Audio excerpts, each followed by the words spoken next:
Vamos ouvir a palavra de Deus? Ela é vida para nós também, ela cura a nossa vida, a nossa alma. Queria que você abrisse no Evangelho de Jesus Cristo, a qual escreveu Mateus, no capítulo 5, versículo 13 ao 16.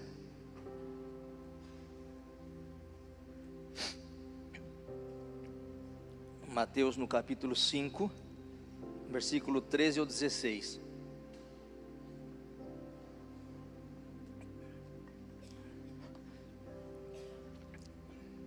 Diz assim: vocês são o sal da terra, mas se o sal perder o seu sabor, como restaurá-lo? Não servirá para nada, exceto para ser jogado fora e pisado pelos homens. Vocês são a luz do mundo. Não se pode esconder uma cidade construída sobre um monte. E também, ninguém acende uma candeia e a coloca debaixo de uma vasilha. Pelo contrário, coloca no lugar apropriado, e assim ilumina a todos os que estão na casa. Assim, brilha a luz de vocês diante dos homens, para que vejam as suas boas obras e glorifiquem ao Pai de vocês que está nos céus. Amém?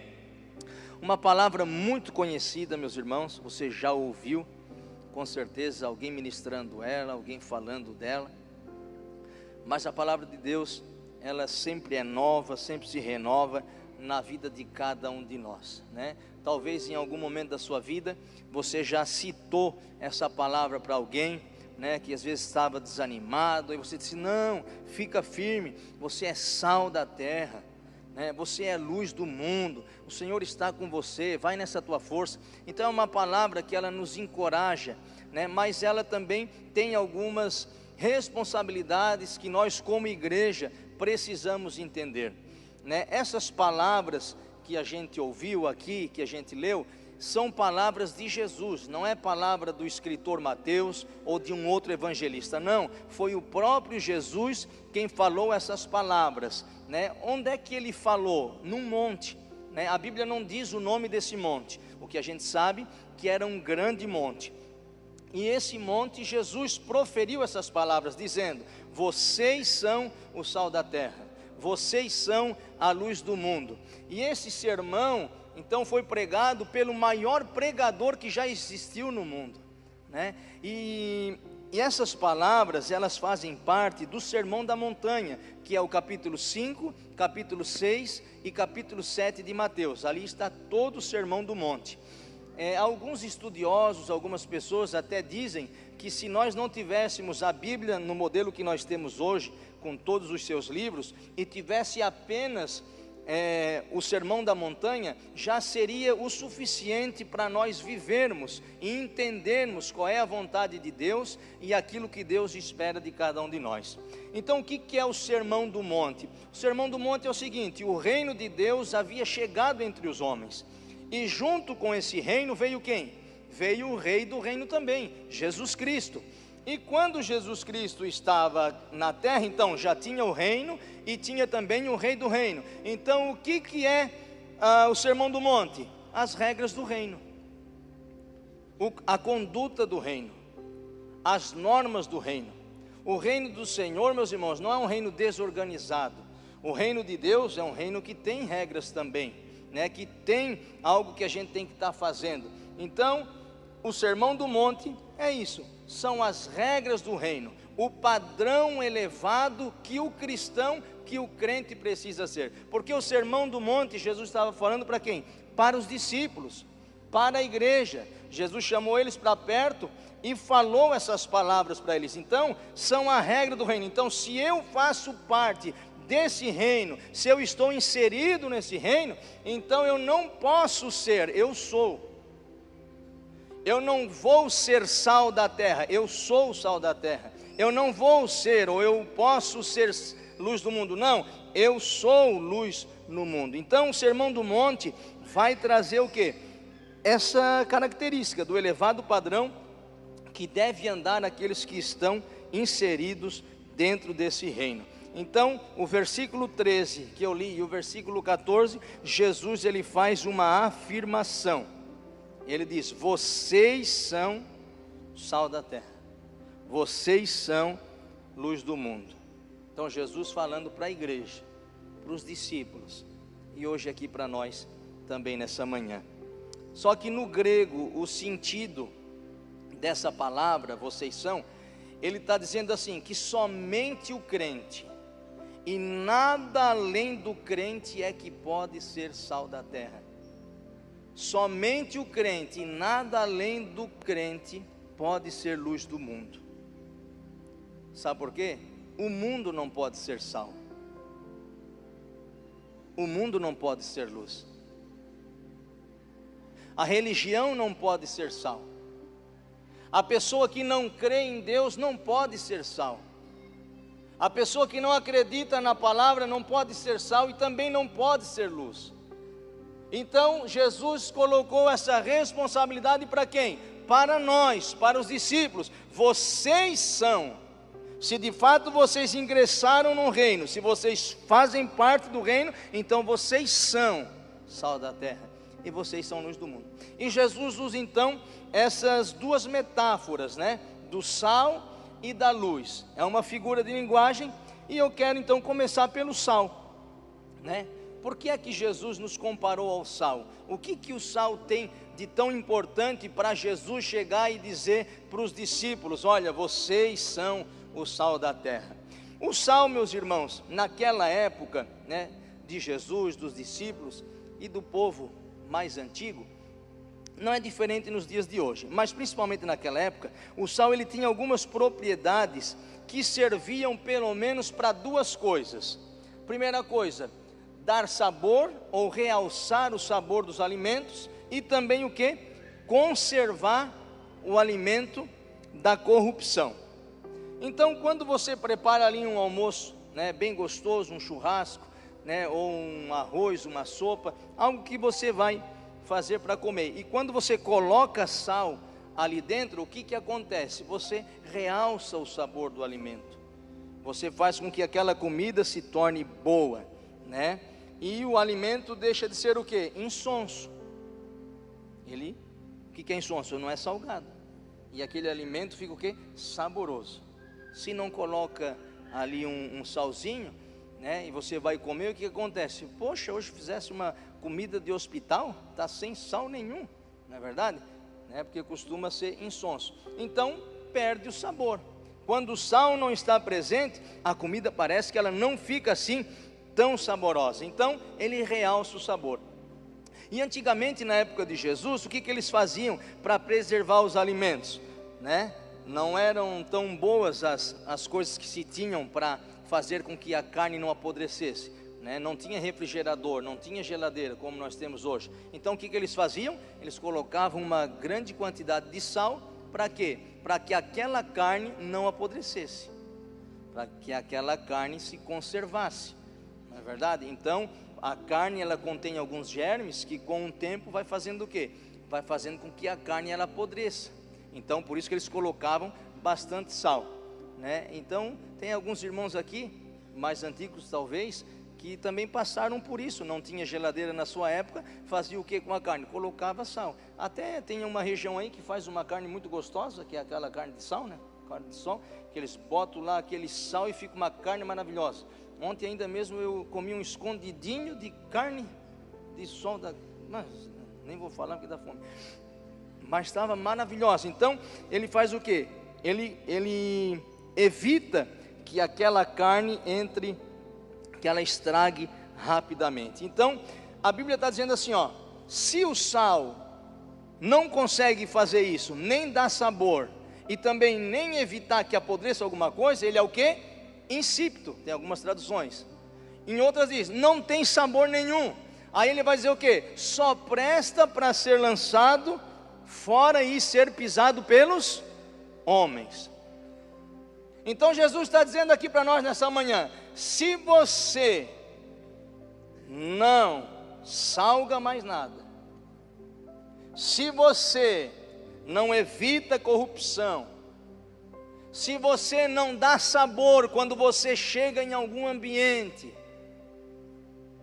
é porque você não é mais sal. Você vai ser pisado pelos homens, não vai ter sabor nenhum em nós, não vai ter virtude alguma em nós. E sabe o que eles faziam com o sal que perdia a sua propriedade? Os romanos colocavam nos buracos das estradas de Roma para o pessoal pisar em cima. Deus não nos chamou, meus irmãos, para nós sermos pisados por alguém. Deus nos chamou para alcançarmos a vida de alguém, dando sabor e evitando que essa pessoa se corrompa e perca a sua própria vida. Então, meus irmãos, nós não estamos aqui para ver a banda passar, como diz a turma. Não. Nós não estamos aqui por acaso, também não. Nós fomos chamados, meus irmãos, para sermos sal. Então Deus está dizendo: eu tenho um propósito na vida de cada um que aqui está. Deus não nos chamou, irmão, para ser crente de banco, como se falava antigamente. Crente de banco é prego, irmão.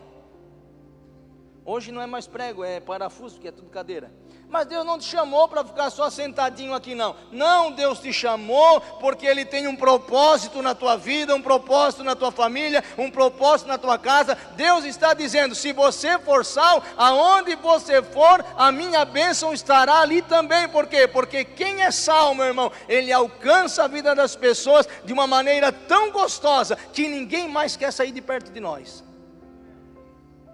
Coisa boa é quando você vai numa casa de alguém e eles dizem assim: ó, não, fica só mais um pouquinho, fica mais um pouquinho, a conversa está tão boa, porque você foi sal, meu irmão, você foi sal. Então enquanto você for sal, as pessoas vão tendo sentido na vida, vão tendo sabor na vida. E é por isso que Deus nos chamou para ser sal, para que a gente possa, ser sabor na vida de alguém que às vezes está tão desanimado, às vezes enfrentando uma doença, uma enfermidade, às vezes enfrentando um problema financeiro, está com a vida, toda sem sentido, sem sabor. Aí chega um crente que é sal perto daquela pessoa e começa a temperar a vida dela, e ela começa a ter uma esperança novamente. Aí você cumpriu o seu propósito, você cumpriu o seu papel, você foi chamado para ser sal. Por que é que então Jesus nos comparou ao sal? Primeira coisa foi o quê? Que eu aprendo, é que o crente, ele está na terra para influenciar. Nós estamos aqui com esse propósito de influenciar, porque o mundo não pode ser sal, a religião não pode ser sal, mas os discípulos de Jesus são sal. Então nós estamos aqui para quê? Para que a gente possa influenciar e não ser influenciado. Quando você coloca o sal na comida, quem recebe o sabor é a comida, não é o sal que fica com o gosto do feijão, não é o sal que fica com o gosto da carne. Então quem tem que influenciar, meu irmão, é o crente. Como é que eu influencio? Com a minha conduta. As regras é o crente. Onde ele estiver inserido, o crente precisa, meus irmãos, positivamente impactar a vida de alguém, influenciar a vida de alguém, e não o contrário. Não podemos ser influenciados, mas é nós que temos o dever, como salvos, de influenciar o mundo. E como é que a gente está fazendo? Será que a gente está influenciando? Será que a gente consegue influenciar as pessoas? Ou é nós que estamos sendo influenciados com a cultura do mundo, com aquilo que a sociedade está pregando, com aquilo que a sociedade diz que tem que ser, com as tendências das modas, com tudo que nós estamos ouvindo aí? Será que é o mundo que está nos influenciando, ou é nós que estamos influenciando o mundo? O sal, ele influencia, onde ele cai, ele realça o sabor. O sal não recebe sabor. Então a primeira coisa que a gente aprende: o crente não pode ser influenciado, e sim deve influenciar. O sal, ele não recebe sabor, ele dá o sabor. Mas existem muitas pessoas, infelizmente, que hoje em dia estão se vendendo, comprometendo suas convicções, cristãos sendo formados conforme o mundo, tomando a forma do mundo. O apóstolo Paulo disse em Romanos capítulo 12, versículo 2: não se amoldem ao padrão desse mundo, mas transformem-se pela renovação da sua mente, para que sejam capazes de experimentar e comprovar a boa, agradável e perfeita vontade de Deus. Ou seja, não tomem a forma do mundo, não fiquem parecidos com o mundo. Vocês têm uma lei, vocês têm uma regra, vocês têm normas no reino. Que normas são essas? De se parecer é com Jesus, é de estar perto de Jesus, é de fazer o que Jesus faz. Mas infelizmente, meus irmãos, muitas vezes somos influenciados por mentes corruptas, por tendências ateístas, ou até mesmo por crentes insípidos, crentes que já perderam o sabor, crentes que já perderam a graça de Deus, crentes que já não têm mais aquela comunhão com Deus, às vezes estão influenciando a nossa maneira de viver. E se nós continuarmos assim, nós temos tudo para nos tornarmos também um sal insípido, um sal que logo logo vai ser pisado pelos homens. Mas Deus, como eu disse, não nos chamou para sermos pisados pelos homens. Deus nos chamou para influenciar. A igreja é sal, meu irmão. Você é sal, não se esqueça disso. É nós que devemos influenciar. E como é que eu influencio então esse mundo que está cada vez mais podre, cada vez mais caminhando passos para o abismo? Como é que a igreja influencia, irmão? Nós influenciamos o mundo com o nosso padrão de família. Como é que nós mostramos, influenciamos para o mundo? Com o nosso padrão de matrimônio. Como é que eu influencio a sociedade? Com o meu padrão lá no meu trabalho, honesto, sincero, reto. É assim que a gente influencia, meu irmão, positivamente nas pessoas. Ser cristãos não é um ajuntamento de pessoas. Ser cristão é muito mais do que isso, meus irmãos. É o que? É uma profissão de fé. Ser cristão não é trocar doutrina antes de trocar o coração. Muitas pessoas estão mudando a doutrina, mas não mudam o coração. Está tendo muita adesão e pouca conversão.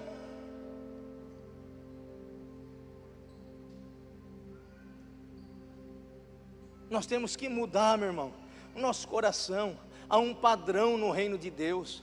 Não é de qualquer forma, não é de qualquer maneira, não. As coisas do Senhor são organizadas. Antes de você ingressar no reino, antes de nós sermos sal, existe o quê? Existe Mateus capítulo 3, João Batista disse assim, ó: o reino de Deus está próximo.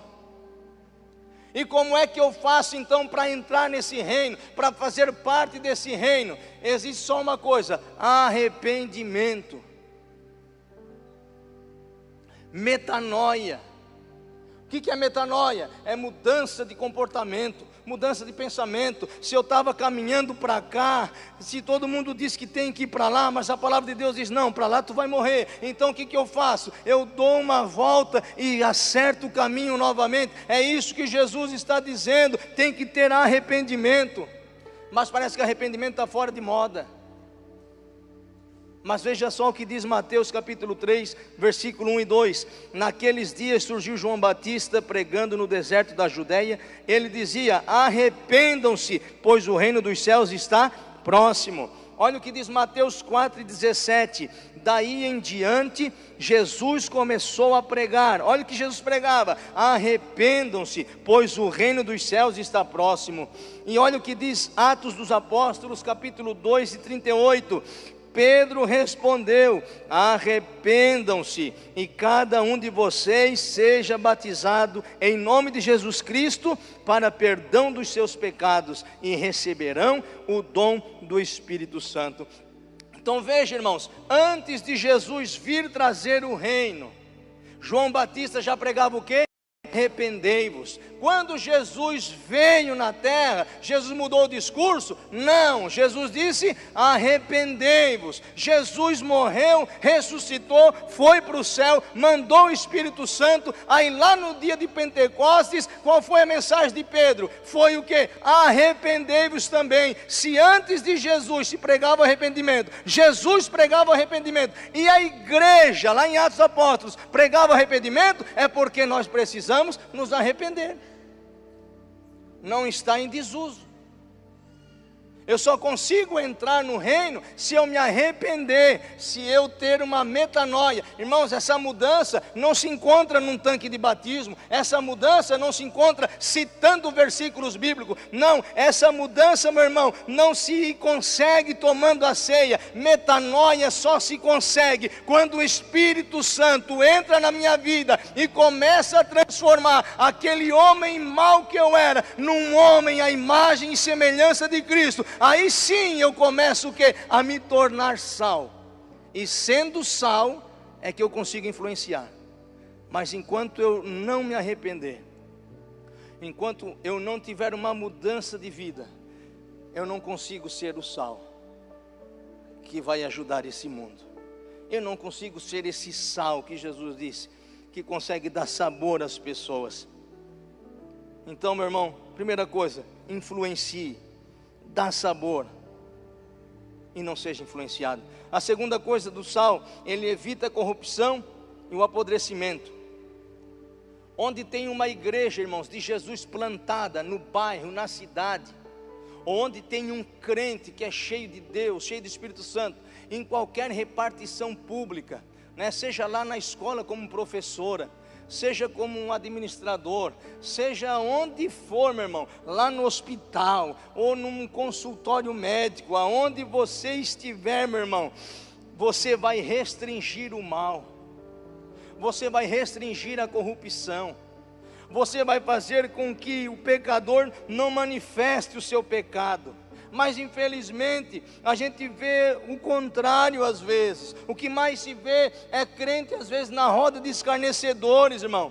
Aí quando que o crente chega, aí que o pau come mesmo, aí que a coisa fica feia. É crente desbocado, crente violento, crente mentiroso, crente sensual. Não, irmão, não é esse o padrão da igreja. Não é esse o padrão de Jesus. Não é esse o padrão do sal. Não, Jesus está dizendo que nós temos um outro padrão. Nós evitamos a corrupção. Como é que eu evito a corrupção, meu irmão? Quer ver um exemplo? É você estar chegando numa roda. Vamos supor, você é estudante e está no intervalo. Na minha época era recreio, mas no intervalo é mais recente. Aí você está chegando ali, tem um monte de amigos aqui, numa rodinha, trocando mensagem que não agrada a Deus, trocando fotos de mulheres nuas, ou vendo até um conteúdo pornográfico, e o Joãozinho está vindo e a rodinha está aqui. De repente, alguém da rodinha olha, o Joãozinho está vindo. Ele diz assim, esconda o celular. Diz, por quê? Porque o Joãozinho está vindo. Aí o que tem? Não, o Joãozinho não é dessas coisas. O Joãozinho não compactua com isso. O Joãozinho tem um padrão diferente. O Joãozinho não gosta. Vai, esconde isso aí, depois a gente vê. A presença do Joãozinho inibiu o homem de manifestar o seu pecado.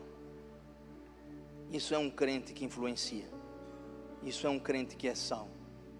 É você chegar, está chegando numa rodinha, tem 5 irmãs e um irmão, tudo fofocando. Tá, 5 irmãos e uma irmã, tudo fofocando ali. Aí de repente chega o Bruninho. O Bruninho está chegando ali, e eles percebem o Bruninho. Aí eles vão dizer o seguinte: para de fofocar, o pastor está chegando aí, ó. Se eles parar, ele foi crente sal. Agora se alguém olha assim, o Bruninho, manda aí que ele deve ter umas boas aí também. Sal sem sabor, sal insípido, sal que deixou de salgar, deixou de evitar a corrupção. Eu me lembrei de um testemunho. Eu trabalhava numa empresa, e uma vez teve um rapaz, ele colocou a empresa na justiça. E eu fiquei de testemunha lá para a empresa. E o cara ali, algumas coisas estavam corretas e outras ele exagerou um pouquinho, né? Porque quando fazem uma ação trabalhista, eles colocam até o que não tem. Aí a empresa que tem que às vezes defender numa coisa, porque papel aceita tudo. E fui ficar de testemunha. Aqui em Criciúma, agora eu não me lembro o local, eu acho que ali no Palácio do Estado, que é a terceira vara, alguma coisa ali. Aí eu peguei e fiquei lá de testemunha, tinha que ser 3 testemunhas, eu e mais 2. E fiquei ali sentadinho, daí daqui a pouco entra esse rapaz. Esse rapaz, ele entrou e me viu ali sentado. O que está fazendo aí? Eu disse, não, o meu patrão pediu para ficar de testemunha. Eu disse, não, tu não vai ficar, né? Eu disse, vou. Ele pediu. Eu disse, não, cara, não faz isso, ferrou tudo. Eu disse, por quê? Detalhe, ele era um menino que congregava comigo na igreja, mas ele tinha se afastado um pouquinho. Não estava mais frequentando. Ele disse, como é que agora ferrou? Eu disse, por quê? Porque, cara, eu te conheço. Tu vai falar lá a verdade, eu vou me lascar. E eu disse para ele, não, faz o que teu coração manda. Aí deu 5 minutinhos entrar na audiência. Deu 5 minutinhos, o meu patrão de lá fez assim, ó. Eu não entendi, era a primeira vez que eu estava indo lá, né? Eu disse, eu acho que deu ruim. Aí fiquei esperando o meu patrão voltar. Quando ele voltou, ele disse, não sabe o que aconteceu. Ele desistiu, fizemos um acordo e deu tudo certo. Eu disse, glória a Deus. Sabe por quê? Porque quando nós estamos presentes, com a nossa postura, com a nossa conduta, como homem e mulher de Deus, a gente inibe o pecador de cometer o seu pecado. Esse é o nível que Jesus quer para cada um de nós, meu irmão. Então a gente não pode perder esse sabor. Então nós precisamos o quê? Evitar que a corrupção seja manifesta. Amém? Será que temos conseguido ser esse sal? Ou quando a gente vê uma rodinha, a gente já quer entrar ali, né? E não quer ser sal, a gente quer saber o que está acontecendo. Que Deus nos ajude. Sal também, meu irmão, ele representa humildade. O sal, ele é humilde. Se você colocar o sal ali no arroz, né? Você mexe bem, bota a água. Arroz você fazer bem direitinho. Bota o arroz, bota a água, pega o sal, mexe. Você vê o sal mais? Não. Porque o sal, ele é humilde, né? Ele bota ali e some. Você só sabe que ele está presente quando? Quando você come ele. Aí você sente o sabor. Jesus nos chamou para ser humildes, meu irmão. Não precisa ser aquele sal que sai gritando, eu sou sal, eu sou sal. Não. O sal, ele é notado, sabe quando? Quando você sente sabor ou na falta dele. Quando falta o sal, meu irmão, dá ruim. Pode faltar tudo, mas se você for fazer a comida, faltou a cebola, eles vão lá e botam o alho. Se não tem o alho, bota a cebola. Não sei, as mulheres fazem milagre na hora da refeição. Agora, se não tiver o sal, vai correndo lá comprar, ou pede emprestado ali para o vizinho. Mas eu já soube aí que tem gente que não pede sal emprestado porque dá azar. Não pode, tem que dar, está amarrado em nome de Jesus. Aí, se faltar o sal, falta tudo, meu irmão. Por quê? Na ausência do sal, sente a falta. E o sal, meu irmão, se você for no mercado, dizem os grandes estrategistas de marketing, né? Que tem que ficar na altura do olho, né? Aquele produto que é top, que é mais caro, né? O sal você nunca vê no olho, irmão. O sal está toda a vida lá num cantinho, sozinho. Às vezes está até numa gradezinha ali, que ninguém dá valor. Até esquece, só lembra quando ele falta. Será que é assim com a gente? Quando a família está passando por um momento difícil, será que eles lembram? Tem um sal lá, tem um irmão que é crente em Jesus. Ou eles não lembram de nós? O sal, meu irmão, olha que interessante. Se você for observar, ele só tem 3. A embalagem eles nem fazem muito bonita, porque todo mundo precisa do sal e vai lá e compra, né? Tem embalagens aí que eles, dá 50 anos eles mudam, dá 10 anos eles mudam e fica bonito. O sal só tem 3 cores, ou ele é branco, ou ele é azul e branco, ou ele é vermelho. Não tem mais nada, só a capa. Só isso aí. Eles nem gastam muito dinheiro com marketing, com coisa, para falar do sal. assim é o cristão também. A embalagem, meu irmão, talvez alguém possa dizer, isso aí não sabe nada, isso aí não. Mas a essência que nós temos, meu irmão, essa essência aí, quando falta, o pessoal sente. Que Deus nos ajude a sermos esse sal. Outra coisa do sal, meu irmão, o sal ele joga para cima, né? Lá no Mar Morto, você pode entrar sem boia, sem colete salva-vidas, e pode entrar lá com 150 quilos que tiver. Se você entrar lá dentro do Mar Morto, você não afunda, por causa da quantidade de sal que tem lá. Eu queria fazer essa experiência, mas primeiro tem que ir para Israel, né? Mas por enquanto não dá. Mas a primeira coisa que eu quero fazer é isso aí. Eu quero ir lá no mar e quero deitar lá, quero ver se aquela água me bota para cima mesmo. Agora bota que eu estou mais magro. Mas o sal, meu irmão, tem esse poder de jogar para cima. Deus não nos chamou para jogar as pessoas para baixo. Deus não nos chamou para machucar ninguém. Deus não nos chamou para afogar as pessoas, não. Deus nos chamou para impulsioná-las. Está com um problema difícil? Me dá a mão aqui que eu vou te levantar e eu vou te ajudar a chegar do outro lado. É para isso que o sal serve, para impulsionar as pessoas, não deixar afogar. Uma comida sem sal é intragável, mas salgada demais também é o quê? É insuportável. Então tem que ser na medida.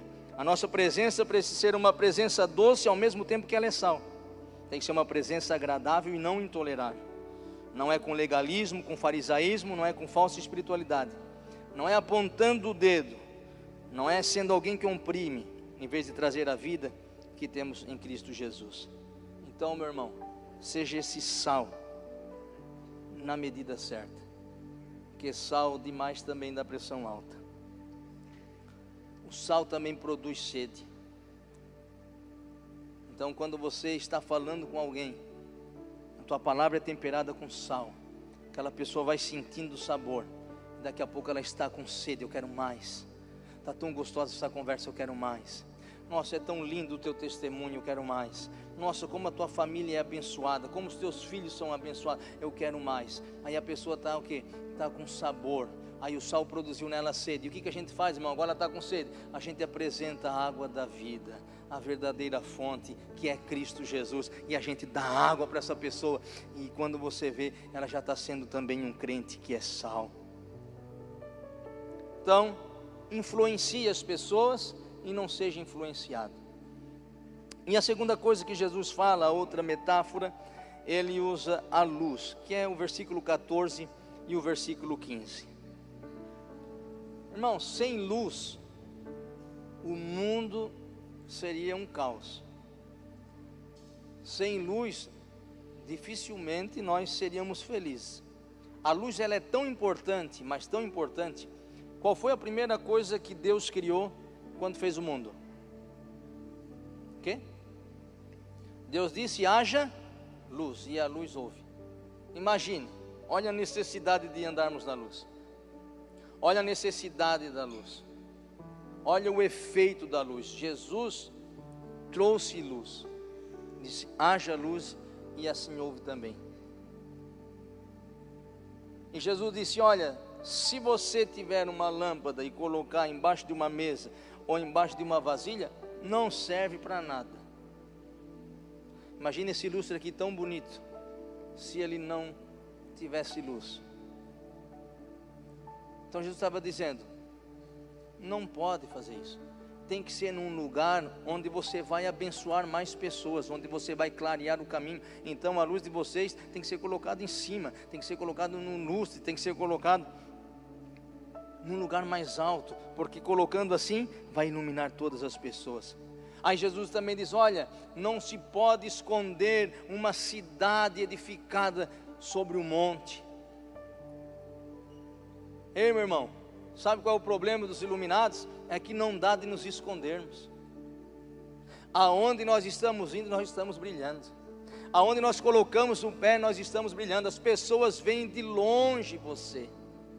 As pessoas de longe veem a gente. É a mesma coisa quem viaja aí de avião, né, de noite, vai lá, 40 mil pés de altura, né, de noite, e aí de repente você olha para baixo, aí você vê toda aquela cidade ali iluminada, porque não tem como esconder. Você não sabe quem é, o que está acontecendo ali, mas de longe você vê o que? Você vê aquela luz, você vê aquele brilho, e é isso que Jesus quer de nós, que a gente brilhe, que onde a gente vá, alguém possa estar olhando para nós e dizer: olha ali, ele clareou o caminho. Não estava enxergando direito, mas ele disse uma palavra tão bem colocada, que trouxe luz para a minha mente, trouxe luz para a minha vida, me abriu o entendimento, e agora eu quero andar nessa luz. Não dá de esconder. E algumas lições usadas dessa metáfora usada por Jesus é: a luz em qualquer lugar do mundo, ela é símbolo da verdade. O mundo ele jaz no maligno, diz a Bíblia. O mundo está no maligno, mas a luz, ela dissipa esse reino de trevas. As trevas não podem prevalecer contra a luz. Quando a luz chega, as trevas precisam ir embora. E muitas pessoas estão presas na escuridão do pecado moral, das mentiras espirituais, das mentiras filosóficas, estão se enganando cada vez mais. Aqui as trevas não é treva da ignorância, porque tem muitas pessoas letradas, muitas pessoas com um saber, um QI muito alto, né? Estão no ápice da sua carreira, no ápice da ciência, no ápice da arte, do saber, né? Mas ainda assim elas podem estar mergulhadas nas trevas. Então não é uma treva de ignorância, é uma treva moral, uma treva espiritual. E mesmo com todo o conhecimento, com toda a sabedoria humana, a pessoa ainda pode estar em trevas, porque são trevas espirituais. Mas a presença do crente, que é a verdade, a luz é a verdade, aonde ele chega, com a sua postura, com o seu modo de falar, o que ele está fazendo? Ele está abrindo um caminho para que o homem tenha um encontro com Cristo e não ande mais nas trevas. Aquela pessoa não fica mais sem rumo, não fica mais sem direção, não fica mais enganada. Por quê? Porque ela encontrou-se com a luz, que é a verdade. Agora ela sabe para onde vai, agora ela sabe para onde está indo. Jesus, no livro de João, ele aponta 7 verdades a respeito dele. Ele faz 7 afirmações a respeito dele. Ele se autoproclama, né, Deus. E o que ele diz para se definir? Ele diz assim: ó, eu sou o pão da vida, eu sou a luz do mundo, eu sou a porta, eu sou o bom pastor, eu sou a ressurreição e a vida, eu sou o caminho, a verdade e a vida, e eu sou a videira verdadeira. Foram essas 7 declarações onde Jesus estava dizendo que ele era Deus. Eu sou. Dessas 7, meus irmãos, só tem uma que ele compartilha com a gente. Só tem uma. Qual é? A luz.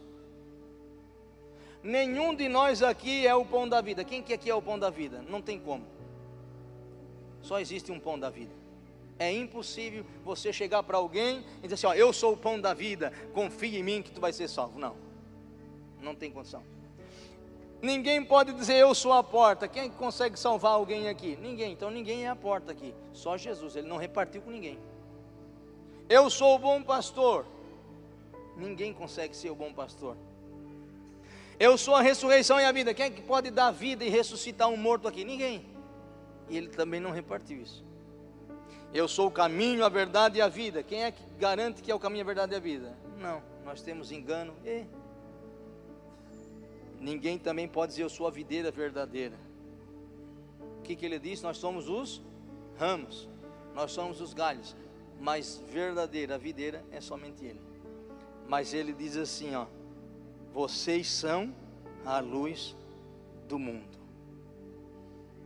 Em João 8,12, Jesus disse: eu sou a luz do mundo, quem me segue não anda em trevas.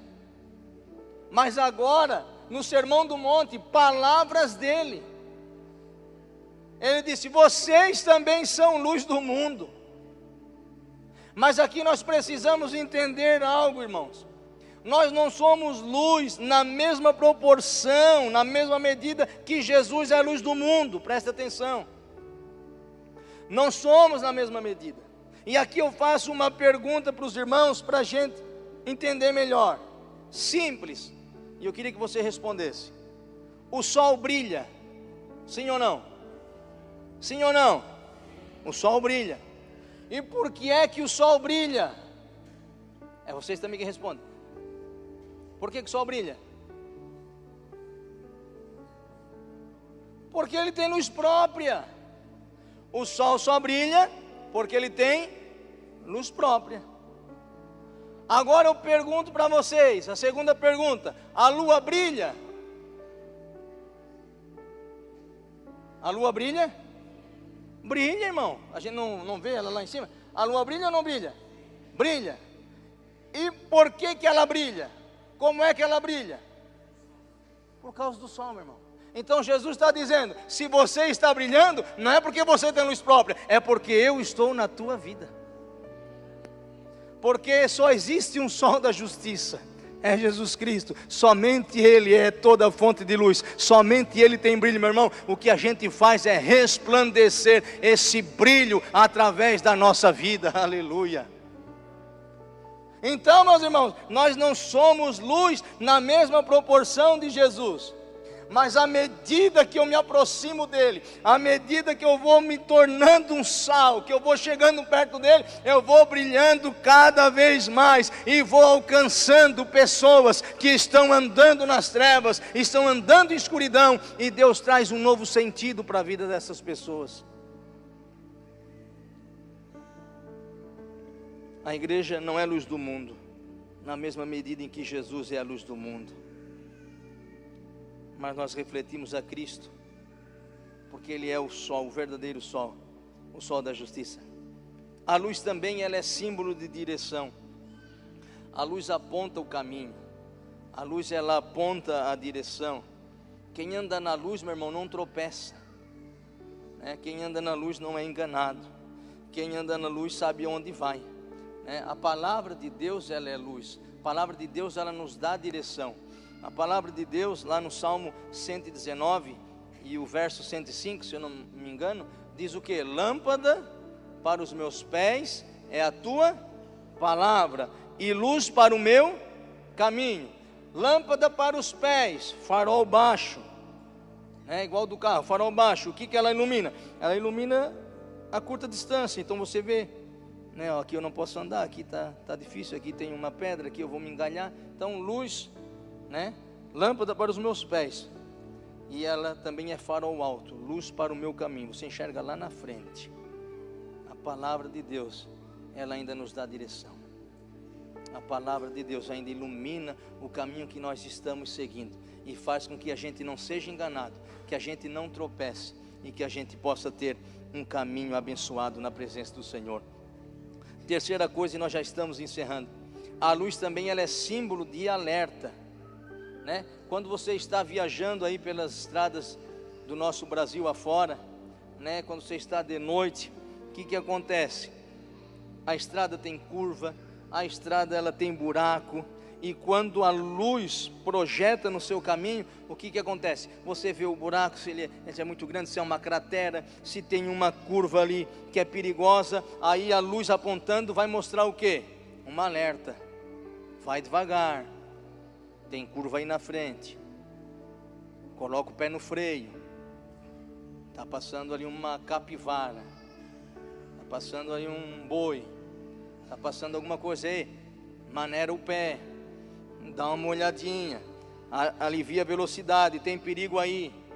Quando a igreja, irmãos, está presente no mundo, ela é essa luz que alerta as pessoas.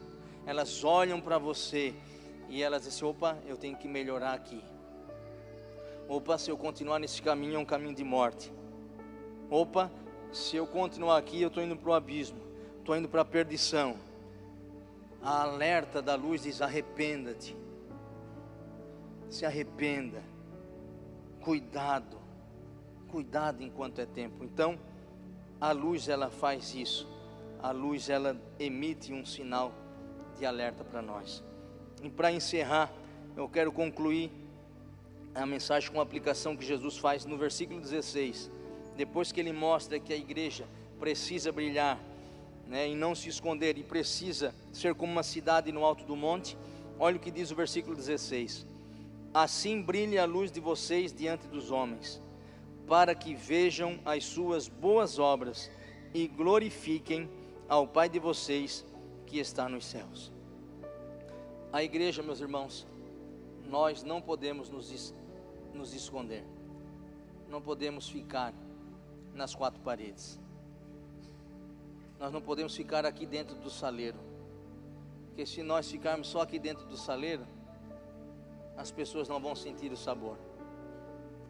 Se nós ficarmos só aqui dentro do saleiro, as pessoas vão ficar apodrecendo espiritualmente. Se a igreja não ir para fora, ela não é sal. Se a igreja não ir para fora, ela não pode ser luz. E o interessante aqui é que diz que a luz deve brilhar diante dos homens, para que as obras que a gente faz glorifiquem o Pai. Como nós não somos luzes, não temos luz própria, nós somos só um reflexo. Todo ato de bondade que a igreja faz, todo ato bom que a gente faz, cada fruto do Espírito que a gente pratica, nós não estamos glorificando a nós mesmos, porque nós não podemos, nós não conseguimos fazer isso, nós precisamos da ajuda de Deus.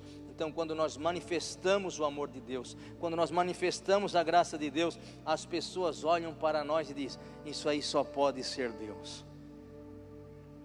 Quando o nosso irmão contou o testemunho aqui, ele é apenas uma lua que reflete a Jesus, mas quando eu olho para ele, eu digo assim: foi o Senhor que fez, porque homem algum pode fazer isso.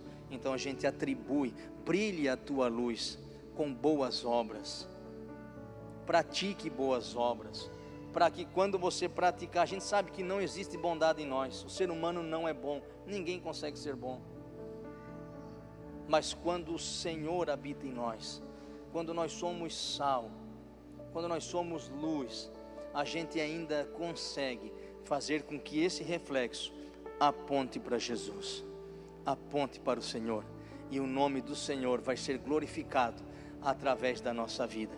Que coisa maravilhosa, meu irmão, é refletir Jesus. É quando você chega num postinho de saúde, no supermercado, ou quando você chega no hospital e você começa a conversar com alguém, e aquela pessoa, né, faz aquela pergunta maravilhosa: você é crente? Aí você diz: por quê? Não, porque, nossa, tu fala e meu coração me deu uma paz. Quando você falou, me trouxe esperança. O que você falou me trouxe fé. Nossa, que coisa maravilhosa. Fala mais um pouquinho. Se acontecer isso, irmão, porque a gente foi sal e foi luz, e o nome do Senhor é que vai ser glorificado. Porque ela pergunta: o que você é? Você diz: sou crente. Mas se tu é crente, tu crê em alguém, não em você mesmo. Eu sou crente em Jesus. E você atribui toda a glória para Deus. Que maravilha, irmãos. Faz tempo que alguém não fala isso para mim. Misericórdia, Jesus. Irmãos, se alguém me encontrar aí em algum lugar, puxa a conversa comigo. Aí você perguntar: nossa, você é crente? Eu vou dizer: por quê? Aí você vai dizer: porque eu também sou e congrego lá contigo. Mas que maravilha, irmãos, a gente poder refletir Jesus, as pessoas verem Jesus em nós. Isso é maravilhoso. Que cada ação, cada boa obra que a gente for fazer, possa refletir a Cristo em tudo, que seja com a intenção certa. E lembre-se: aonde você for, você é sal da terra, e você é luz do mundo. E talvez a gente está aqui nessa manhã, mas parece que perdeu um pouco a essência do sal. Mas Jesus está aqui. Aquele que disse que você é sal, está aqui para reativar essa essência dentro de nós, para que a gente continue dando sabor aonde a gente vai, para que a gente consiga ainda evitar a corrupção, e para que a luz do Senhor brilhe cada vez mais na nossa vida. Amém, meus irmãos? Vamos ficar de pé, vamos orar, vamos agradecer a Deus. O nosso desafio nesse mundo é ser sal e também ser luz. E como eu disse, sozinho a gente não é nada, mas quando nós estamos na presença dEle, a gente tem as propriedades de sal. A gente de fato é sal, e a gente consegue iluminar o caminho de alguém.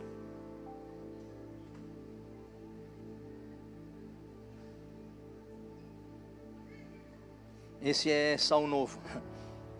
Não sabe o hino que eu quero? É sal não. Já. Vamos orar. E outra coisa, o pastor Telmo sempre diz aqui, ó, seja sal, mas não seja sal grosso, né, irmão? Né? Bom dia, só se for para ti. Isso aí é sal grosso, está amarrado, né? Então seja alguém na medida certa na vida de alguém, para que o nome do Senhor então seja glorificado. Sabe? Também não sabe. Então tá bom. Vamos orar, é para orar mesmo. Feche os teus olhos então e vamos clamar ao Senhor nessa manhã. Senhor, nós te damos graça pela tua bondade, pela tua misericórdia. Senhor, nos ajude aonde nós formos, nós sermos sal da terra, sal que dá sabor às pessoas que estão tão tristes, tão desesperançosas num mundo tão difícil, mas que a gente possa conseguir dar sabor a essa vida, que a gente saiba se conduzir prudentemente, para que a gente evite a corrupção, onde a presença de um sal, de um crente estiver, Senhor, possa inibir o homem de cometer o seu pecado, e que nós possamos ser essa luz que reflete o Senhor, aonde a gente for. Nos ajuda, Senhor, nós precisamos de Ti, não há luz própria em nós, não tem como sermos sal em nós mesmos, mas nesta manhã nós derramamos o nosso coração e a nossa alma diante da Tua presença, e te pedimos, Senhor, restaura o sabor na nossa vida, restaura o sabor na nossa casa, restaura, Senhor, o sabor nos nossos relacionamentos, restaura o sabor, Senhor, lá no trabalho. Nos ajude, Senhor, a não estarmos presos apenas aqui no saleiro, mas que a gente possa ir para o mundo e ser luz e ser sal, e que a Tua bênção repouse sobre cada vida e sobre cada coração nessa manhã, em nome de Jesus, amém.